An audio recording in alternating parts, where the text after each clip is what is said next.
What is up? What is up? Hey, wonderful people of the world. Hey, everybody. How you doing? You guys doing good?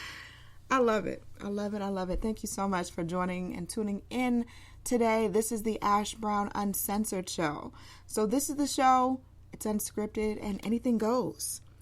I'm going to forewarn you guys, there's going to be some profanity today. I'm gonna drop some profanity because we're talking about some people here, and they require me to use profanity just to really give those expletives of how severe these moments are. Okay, how severe that, and I'll just put it out there. Okay, so I'm putting that out into the universe. Yeah, there's gonna be some profanity today. We're gonna drop that. So this is an explicit episode. Yeah. But it's also a very loving episode, an episode that's very near and dear to my heart. So last week I was doing some interviews and I was actually getting interviewed. And one of the questions that they asked me was, who has been the most influential, the most impactful in how I run my business? And the name that comes to mind has to be Bert Weiss. For those of you that are in the Metro Atlanta area or maybe some other markets, you know Bert Weiss from the Bert Show. Now, the Bert Show has been here well over 20 years. I remember when the Bert Show started.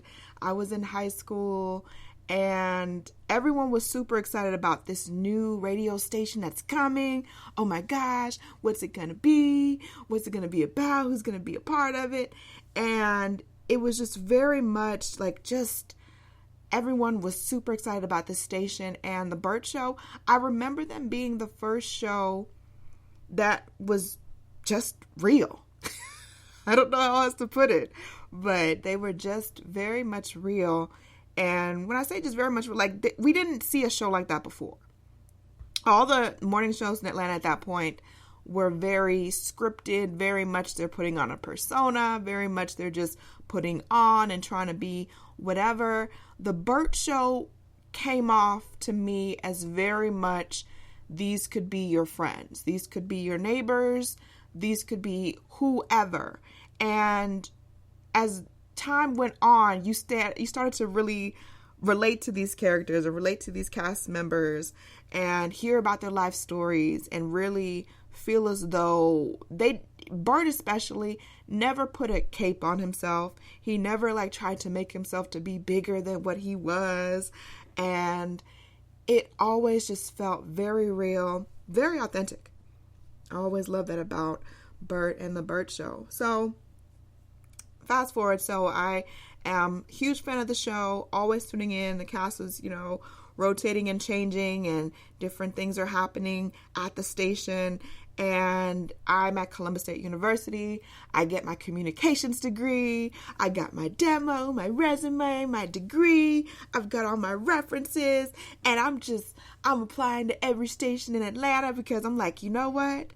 Somebody's going to give me a job. I'm going to work at one of these big stations. And Q was, of course, on my list because I said, heck yeah, I want to work at Q100. The Bert, what? I didn't care. I had my degree, and for those of you that have fought to get through school, like I did, it took me 5 years. I'm not gonna lie, 5 years, 2 different institutions, and to finally, when you graduate, you're just like, yes, this is a milestone. Yes, let's do this. Let's go next. What's next? And you're just so pumped when you graduate.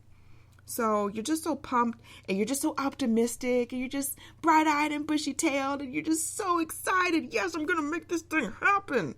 And nothing happened. Nothing really happened. For me and the other stations, I just constantly got rejected until I got in contact with the person that was a part of the promotional division at Q100. And I explained to him my situation and everything I want to do. I was like, I don't even care. I just want to come up to the station. I will volunteer my time. I don't care. I'm burning gas. At the time, I'm living in Lithonia. I'm driving to Sandy Spring. I got to get out there because this is absolutely my dream. I love this station. It's literally flowing through my veins, essentially. So I got the internship And I definitely want to say that promotional assistant, I don't remember his name fully. I don't fully remember his name, but he was so chill. He was such a good person. He was always encouraging and just a good energy. You know, you meet somebody and they just got a good vibe about them. They just have a good vibe. And you're just like, you know what? I love this person. They're awesome. They're good people. You know, they're going to keep you encouraged. And he's just like, you know, just keep trying, Ash. Just keep doing. You got your demos. Always bring your demo with you. Always bring your resume with you. And maybe he was just bumping me up just to kind of promote me to, you know, to keep doing what I was doing for the promotional department and just keep pushing. But I was like, you know what? He's right. I'm going to keep doing it. I'm going to keep bumping up. Now, I'm not going to lie. I'm going to tell all truths here. And I thought about it. I'm not going to air this person out just because it's not necessary. It's like there's so much time that's passed or whatever. But I will say the head of the promotional division was a complete bitch. Oh, she was a bitch. She was just bitchy for no reason. I was like, bitch, how are you on PMS like 24/7? It's supposed to be like 5 days out the month, bitch. She was not a pleasant person. She was not pleasant at all. So we hated dealing with her and we loved the assistant.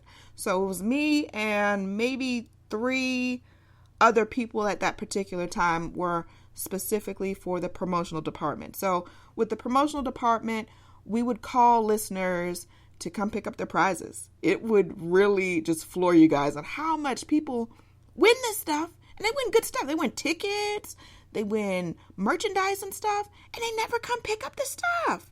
So we would end up calling them. We would end up sending out promotional items to people. And we would also pick up the prize book because the prize book has at that time, the prize book had all of the information that all the winners were and what their address and telephone number and all that stuff. And that's how we got the information to call them. So one morning, one wonderful, wonderful morning, I get to the station and the assistant to the promotional division is not there. He's out for the day. And I'm like, damn, I gotta deal with this witch. I gotta deal with this witch today. And she was less than enthused to deal with me. She's like, what is this little chocolate thing here for? She was just so unpleasant. I'm like, why do you have one of these jobs where you have to be around people? If you don't like people, just find something else to do, which I hear she found something else. That's good. That's good. But anyways, so I see her and she's like, well, right now I need you to get the prize book because we've got things to do and whatever. I was like, okay. So I'm about to go head to the studio to go pick up the prize book. And before I go, she's like trying to like, I don't know, toot her own horn. She's sticking her nose up in the air and she's like, look, she looks at her clock and she's like, the morning show should be out by now, but if they're not, you're not to talk to any of them. You're not to ask them for anything. And if you see Bert, you're not to look at Bert. You're not to ask Bert for a picture. You're not to make any kind of eye contact or anything with Bert. You just leave Bert alone. All right, just avoid him at all cost. And so it's painting this picture in my mind. I'm like, gosh, what kind of tyrant is Bert really? Is he really that much of a tyrant? This is going to be bad, isn't it? It's going to be real bad. So I get to the studio.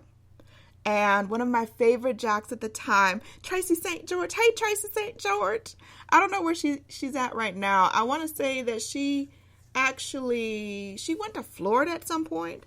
So I don't know if she's still in Florida or whatever. Wherever in the world you are, Tracy St. George, I love you. And you are always a sweetheart to me. So, yeah.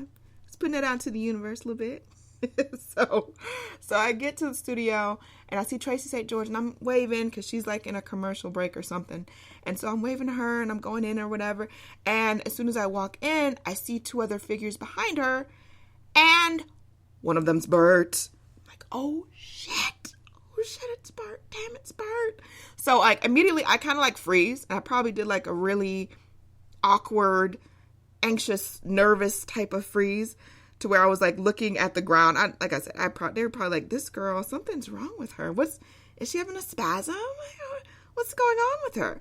And I have like my head down, and I'm kind of like just kind of still trying to scan the room to see like if I can see where the prize book is at. I see it. I reach over and I grab it. And as I'm lifting my head up to say my goodbyes and say my farewells, Bert and I lock eyes from across the room. And I'm like, crap. Oh, that's the end of the internship, you know. It was free, you know. I think I got some snacks out of it and maybe a movie poster or two. That's about it.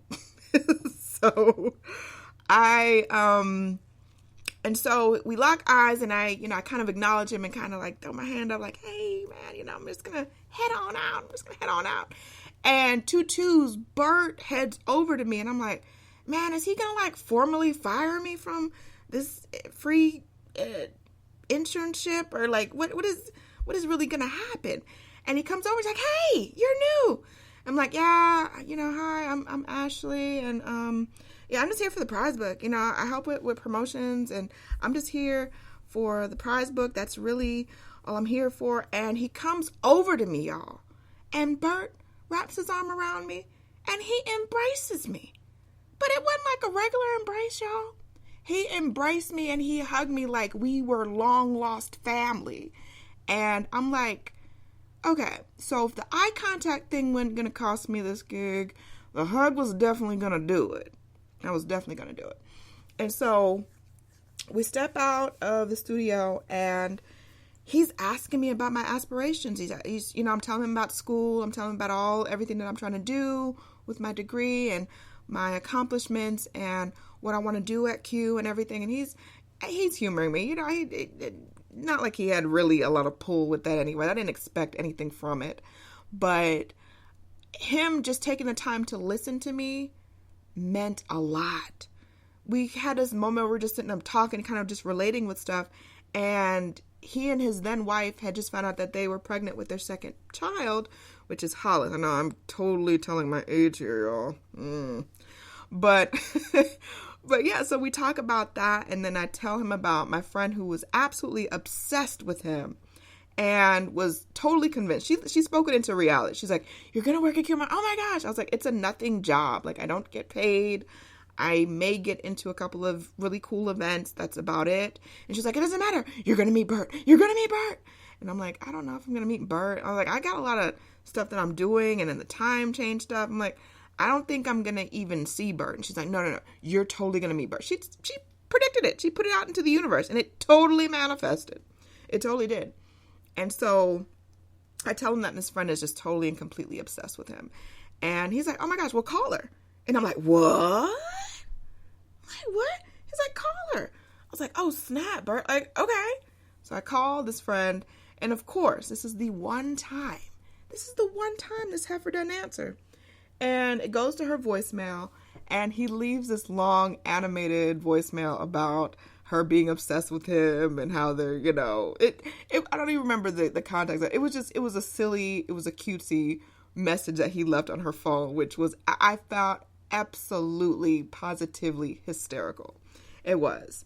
And before we parted ways, he just really encouraged me, told me to keep going, don't give up, keep pushing towards my dream, keep being awesome, and make my dreams a reality.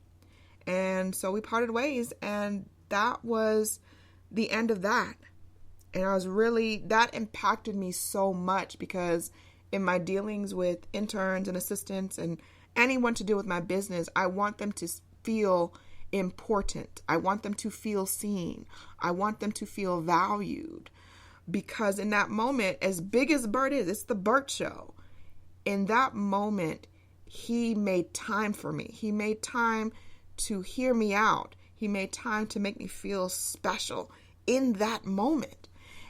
And so many people just don't even take that time to even listen to others. They don't listen to others. They don't try to take time for it's all about them. And Bert is nothing like that. I absolutely love Bert Weiss to my soul. Just for that moment, because there's any number of things that could have happened. I could have not been there at the right time or the right day.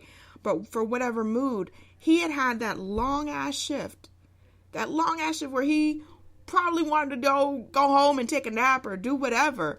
But the fact that he took that time, he didn't rush me.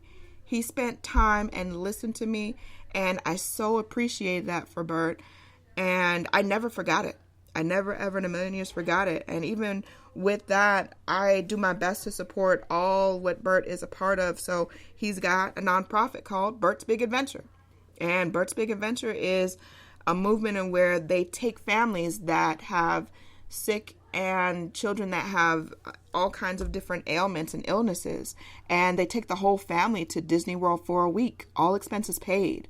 And this is a week that these kids don't have to feel like they are sick or they have to see the doctor, and they get to spend time at Disney and play with the characters and eat pancakes for dinner or, whatever else is going on. And the fact that he, in all of the chaos and stuff that's happened in the last 20 years of the Bert Show, he can still find time to give to other people. He can still find time to find joy in the world and help other people find joy is amazing.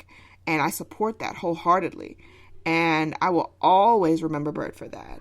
And I definitely wanted to take this time, and I know that I've talked about it before, but take this time and take this moment to give him his flowers, because that one moment impacted my life. And even though it may have been a glimmer to him, and I've seen Bert since, and I've tried to explain to him, and he's, Bert sees hundreds of thousands of people a year, and after a while, we probably all sound the same. We probably all sound exactly the same. Oh, you changed my life. Oh, everything's wonderful. Yeah.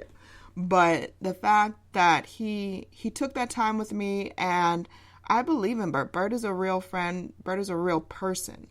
And the same person that you hear on the airwaves throughout the week, Monday through Friday, that's the same person you're going to see on the street. And I salute you, Bert Weiss. I salute you. I appreciate you. I love you. My brother from another mother. Always putting out those good vibrations. Yeah. So, yeah, that's my little soapbox for the day. That's my, that pretty much does it for me for the day. And this is probably my longest live that I've ever done because I actually had something to talk about. Oh, my goodness. I had something to say. But I appreciate you guys. Thank you so much for all of your love and support. Of course, the Ash Said It Daily podcast show is available across all platforms. Yes, iTunes, Spotify, Google Podcast. We're on Audible. We're on Amazon. Did I say Spotify? We're on Spotify too. We're a little bit of everywhere. If you want some good energy vibrations, some inspiration, go and check out the Ash Said It Daily podcast show on every single platform. I love you guys. Have a good rest of your weekend. I love y'all. I love y'all. I love y'all. Thank you for all the support, all the downloads. It makes a huge difference. And go make a difference in someone else's life. Appreciate y'all.